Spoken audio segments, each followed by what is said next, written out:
Nah, boleh diceritain nggak sih kok perjalanan Raymond Cini dari dulu sampai sekarang hingga bisa membentuk beberapa startup, salah satunya Seven Rena? Dulu tuh sebenarnya nggak ada hubungannya sama bisnis sama sekali, karena jurusan computer science, programmer dulu. Dulu tuh suka tuh, dari kecil sukanya cuma satu, main game. Tapi intinya bisnis itu orang yang bisa mengambil risiko, dan kalau udah pintar, risiko itu bisa dikalkulasi. Entrepreneur itu kan by definition orang yang mengambil financial risk di atas rata-rata untuk mendapat gain melalui menjalankan bisnis, jual barang atau produk gitu. Bisnis itu cash flow management penting banget. Kehancuran dunia itu ya. Benar, 2023 gelap gitu Iya, ya. siapa sih itu ya?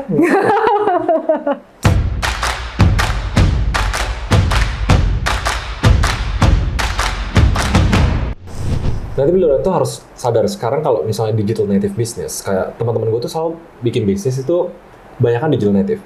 Digital itu punya unfair advantage atau kayak kekuatannya dia tuh scalable. Jadi dia nggak perlu nunggu yang kayak dulu conventional business, oke satu toko, oh rame baru buka toko lain, oh rame baru buka toko lain. Digital, hari ini 10 juta rupiah, bulan depan 10 miliar rupiah tuh bisa. At least secara demand sama distribution tuh bisa. Nah makanya banyak banget bisnis sekarang tuh yang nggak bisa catch up, bisnis yang bagus ya, digital bisnis yang bagus itu mereka nggak bisa catch up sama demand-nya. Dan biasanya itu momen-momen yang harus kita mulai consider, oke, apa leverage atau external funding yang kita bisa cari. Sekarang di Sevenpreneur itu ada sekitar 1.200, 1.400 bisnis yang terdaftar. Kita udah interview sekitar berapa ratus, sampai kita terima sekitar 4 kayaknya di kuartal lalu. Semua konsisten. Apalagi yang lagi growing bagus, yang year on year-nya di atas 30%. Mereka pertanyaannya sama satu gitu. Aduh, ini udah grow-nya pengen lebih cepat lagi, tapi nggak ada financing gitu. Cash flow-nya bagus, sehat, tapi nggak bisa keep up sama demand-nya. Itu tuh kalau yang gue bilang namanya a good problem to have. Kalau a bad problem to have, bisa bikin produknya tapi nggak kejual.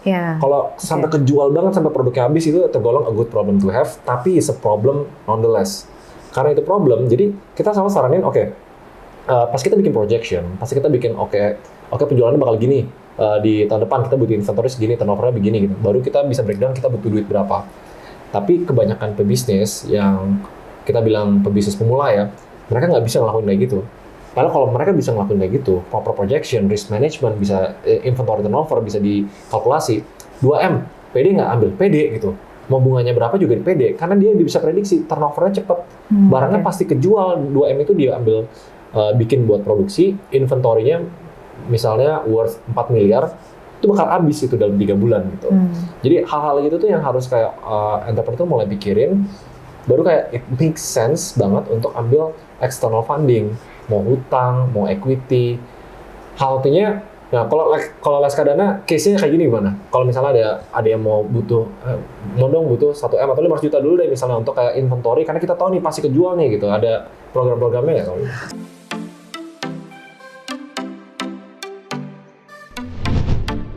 Nah kalau misalnya di Bank Laskadana ini sih kita ada kredit pemilikan rumah dan juga ada kredit multiguna dan juga yang terakhir itu kredit modal kerja. Mungkin yang paling cocok tuh kredit multiguna sih.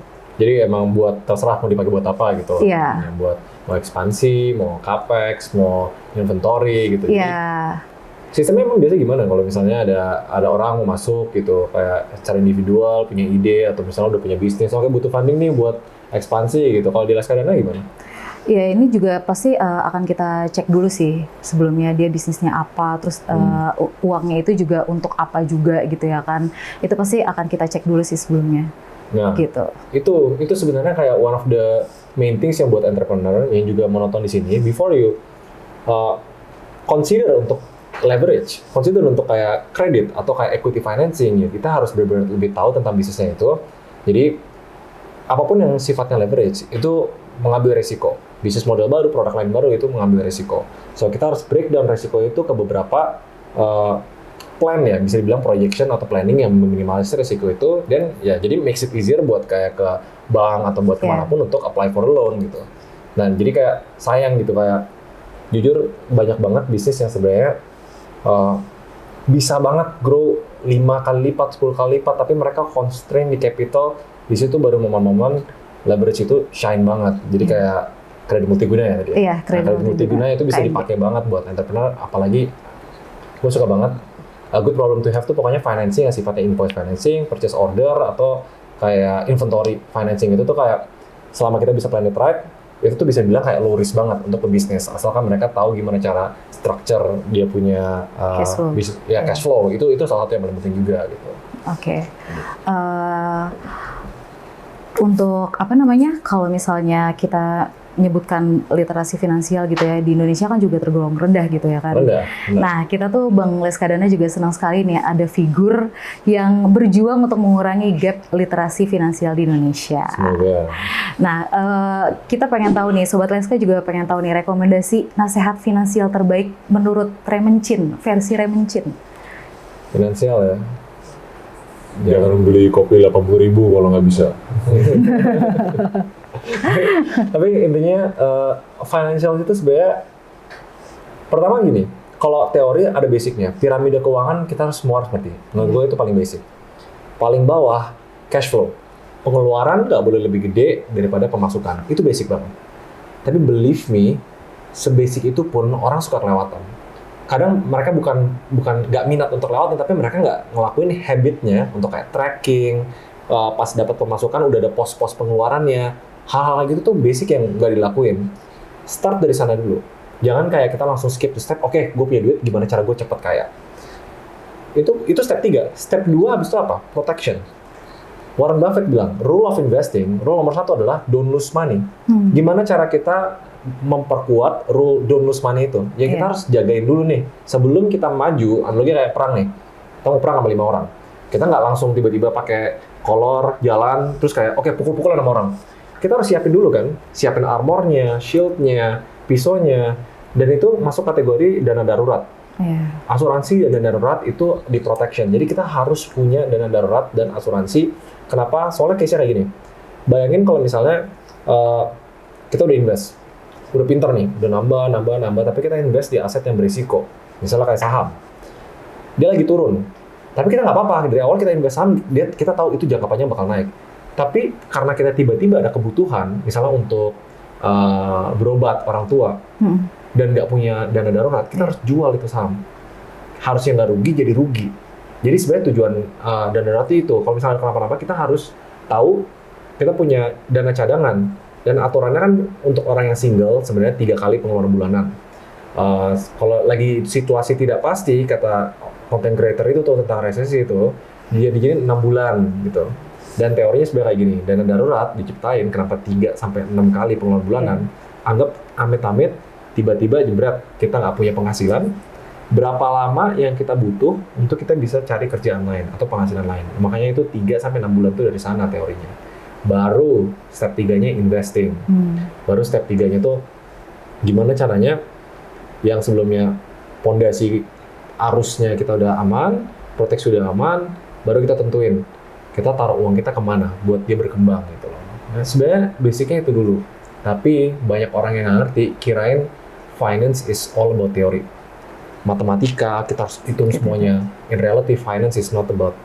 Finance itu yang bikin menghambat itu satu, emosional sama habit.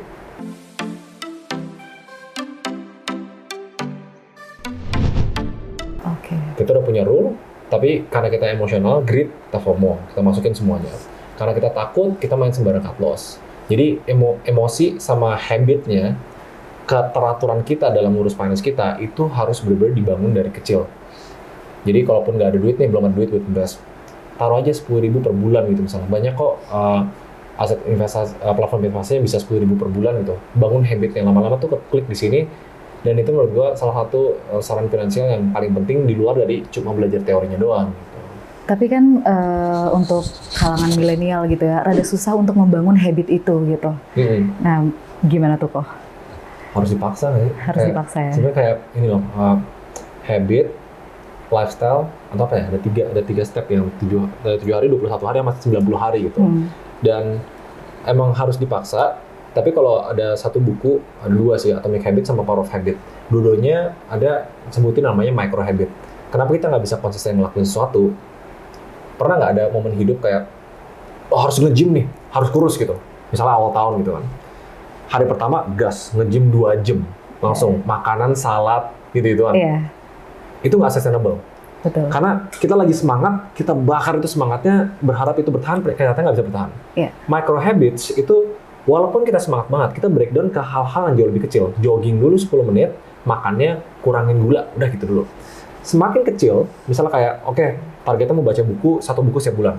Sesimpel 1 halaman sehari aja deh, gitu. Jadi itu memudahkan kita untuk punya mindset jangka panjang, untuk milenial sama Gen Z. Coba deh, 10.000 kan money you can lose. Taruh deh di mana-mana iseng, atau taruh di mana, kayak semakin kecil habitnya, semakin gampang kita bisa bikin otomatis. Nanti makin gede uangnya, itu semakin otomatis juga. Oke. Jadi sarannya sih tetap harus start small sih. Kalau nggak terlalu berat, kita malah nggak komit jangka panjang. Tapi berpengaruh juga nggak sih sama lifestyle yang kalangan milenial juga Iya. saat ini? Lifestyle-nya kan juga kebanyakan kan orang ingin dilihatnya, wah gue pakai iPhone nih, gitu ya kan. Oh HP-nya harus yang ada gambar apelnya gitu ya kan. Kalau misalnya enggak, ya gue bukan, Gua keren. Iya, gue nggak keren gitu. Nah, itu emang salah satu hal yang paling susah sih. Ya, terus juga habis itu makan di kafe-kafe yang ya lumayan cukup mahal gitu ya kan, yang menguras. Kopi 80.000 gitu ya misalnya. Iya. Bola terus. Udah 5 kali nih nyebutin kopi 80.000. Tapi masalah,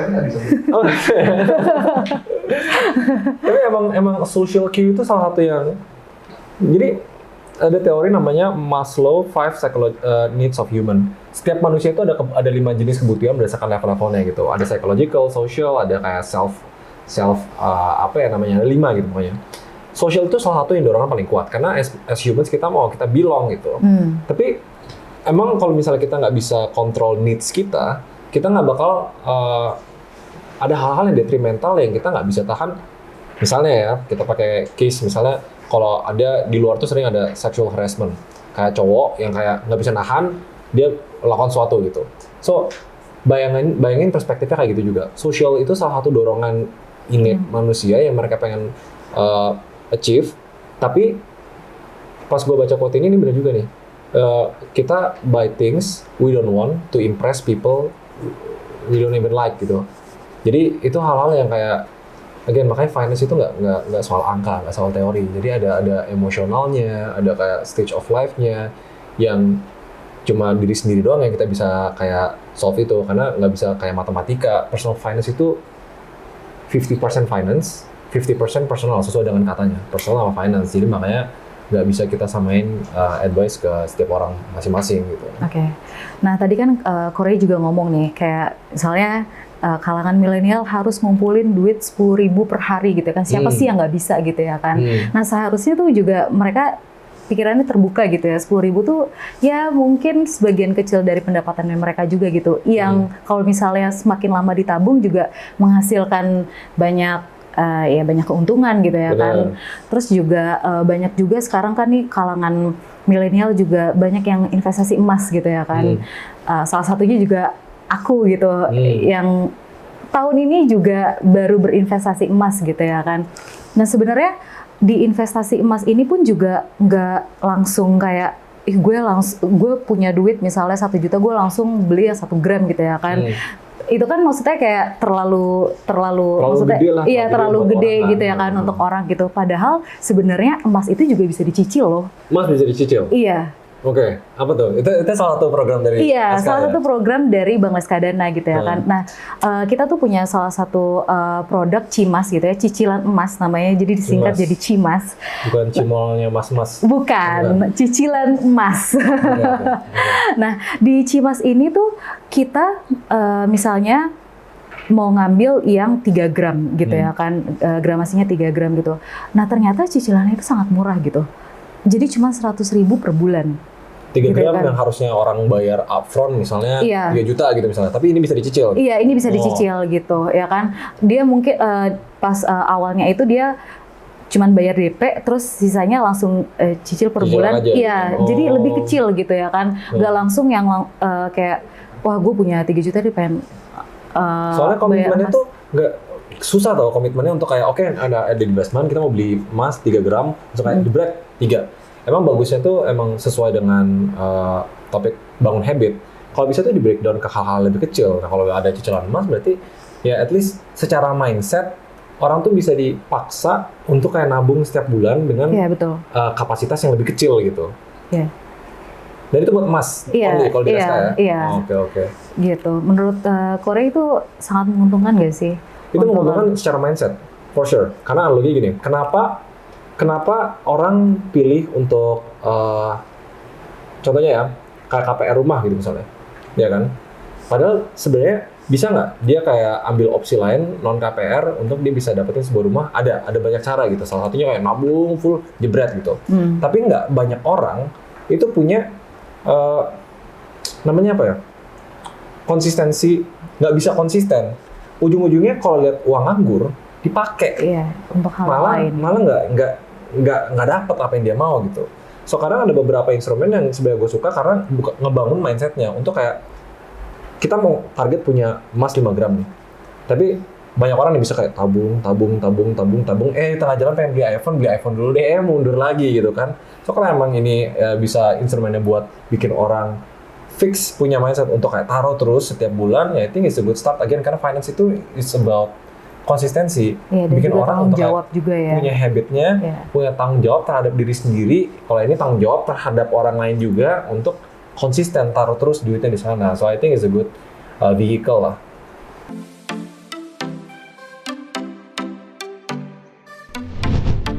Nah, ini pertanyaan terakhir Niko. Kita kan sebagai Bank Leksadana, sebagai institusi perbankan dan juga entrepreneur, juga sebagai ekosistem atau platform entrepreneur gitu ya kan. Kira-kira untuk kedepannya gimana Niko? Simpelnya gini, perjalanan seorang entrepreneur itu tuh selalu beda dan butuh hal yang berbeda di setiap fasenya masing-masing. Kalau dari 0 sampai 10 juta per bulan, yang paling penting dibutuhin itu tekad, mindset, etos kerja gitu. 10 sampai 100 juta, oke. Kita sedikit lebih butuh skill management, financial sedikit. 100 sampai 1M, skill yang dibutuhin beda. 1M sampai 10M, skillnya udah mulai harus mikirin kayak scaling the organization, team kadang udah ngomong leverage. 10M sampai 100M udah pasti kemungkinan besar kalau gue lihat dari bisnis-bisnis lain, pasti butuh leverage. Mau itu network investment atau apa gitu. 100M sampai ke atas, sampai di tahap M&A atau pre-IPO, step by step-nya tuh banyak banget yang beda yang kita butuh feel gitu. Dan sebenarnya visinya Sempreneur untuk menjadi end-to-end entrepreneur ecosystem, kita bisa feel semuanya. Makanya kita ada 4 subdivisi dari Sempreneur, media, untuk kan dari 0, untuk orang belajar, platform belajarnya. Ada 7 Hub, komunitasnya. Di setiap fase misalnya, kadang kita butuh bantuan teks, kita butuh bantuan kreatif, kita butuh marketing. Nah itu platform aggregatornya. 7 Ventures, kita invest di UMKM, terus kita bantu mereka gedein, kita inkubasi, kita kasih strategi, kasih management, consulting, kita kasih monthly accountability, sampai labs, yaitu advisory, structuring, financing, dan lain-lain. Dan setiap kebutuhannya tuh beda-beda. Yang penting, kita tuh, kalau kita ngomong ekosistem, nggak bisa tuh satu instansi berdiri sendiri. Pasti ada namanya, misalnya kayak dulu kita udah ngebangun ternak uang gitu misalnya. Pas kita udah edukasi finansial, edukasi investment education, ujung-ujungnya CTA-nya ekosistem yang menyediakan platform investasi. Oke. In terms of bisnis yang butuh leverage, kalau udah temuin strategi yang tepat, udah tahu kayak projectionnya gimana, udah tahu market expansion-nya kemana, then a matter of kita kerjasama sama siapa nih untuk bisa bantu financing. Dan financing itu kan banyak banget tipenya. Ada yang bisa berbel loan, bisa mezzanine, bisa sifatnya inventory financing, ada banyak banget gitu. Dan setiap fase ini ya mau nggak mau daripada kayak kita main lempar kayak gitu. Kenapa kata ekosistem ada? Karena kita pengen semua services end to end itu tuh terintegrasi. Misalnya kayak gini, ada bisnis butuh financing gitu. Dia butuh 2M, bilangnya untuk ekspansi gitu. Tapi diminta risk-nya gimana gitu, projections-nya gimana dan lain-lain. Bisnisnya nggak bisa gitu. Jadi dia ngomong ke konsultan lain, tolong dong bikin financial modeling-nya untuk kayak ekspansi bisnis gini-gini. Dia balik lagi ngomong ke instansinya. Dan instansinya, ada pertanyaan lanjutan nih. Ini dari inventory ini profitnya kira-kira bakal berapa dan bakal habis berapa lama. Balik lagi ngomong ke sana. So, ekosistem itu maksudnya bikin semua itu terintegrasi. Dan karena kita emang kayak kita tuh bukan konsultan sebenarnya untuk bisnis. Kita tuh partner, kita growth partner bilangnya. Jadi pas kita deliver sebuah strategi, kita kasih investment, kita nggak main langsung tinggalin aja. kita harus make sure bisnis ini punya growth plan dan bisa dieksekusi dengan baik, atau namanya monthly accountability meeting. Pas mereka udah punya accountability meeting, jadi nggak jauh lah dari instansi finansial lainnya. Pas mereka butuh apa ya kita udah bisa langsung bikin itu di satu circle. Jadi kedepannya sih kalau misalnya ada bisnis yang butuh financing, for sure partner-partner misalnya kayak SK-Dana, kalau misalnya kita butuh dana, kita butuh apa, pasti kita lebih gampang komunikasinya daripada, soalnya kan banking itu apa sih? NPL, make sure orang nggak gagal bayar, ya kan? Terus yang kedua apa ya tadi ya? Jadi mostly itu ya, sama-sama cari debitor kan. Jadi NPL-nya tuh bisa dikontrol dengan ya satu ekosistem itu. Kayak make sure bisnis tuh plan well pas mereka dapat kredit, they can pay it back dan nggak ngeresikoin financial atau cash flow mereka. Sebenarnya ekosistemnya tuh yang kita bisa bangun kayak gitu, dan hopefully kedepannya bisa collab sama SK-Dana. Oke. Makasih banget ya Ko ya udah main-main ke sini, juga udah banyak juga nih edukasi-edukasi yang Sobat Leska tahu gitu supaya bisa berbisnis untuk kedepannya juga, dan semoga Bank Leska-Dana dan juga Sevenpreneur bisa bersinergi bareng untuk kedepannya, dan juga kita bisa tap in ya untuk apapun kedepannya. yang kita bisa bantu untuk bisnis-bisnis, untuk entrepreneur. Kita butuh semua partner yang kita bisa gandeng, hopefully SK-Dana jadi salah satu yang preferred-nya kita. Makasih juga ya Ko, banyak banget nih materi-materi yang kita dapetin nih juga sangat berdaging gitu ya. Terus juga banyak manfaatnya nih untuk Sobat Leska gitu ya kan yang nonton podcast ini gitu. Semoga kena kolesterol ya. Iya, amin. Jangan lupa untuk subscribe YouTube kita juga di sini. Dan juga nyalain loncengnya juga ada di sini nih kok. Thank you so much, Sobat Leska. Bye guys.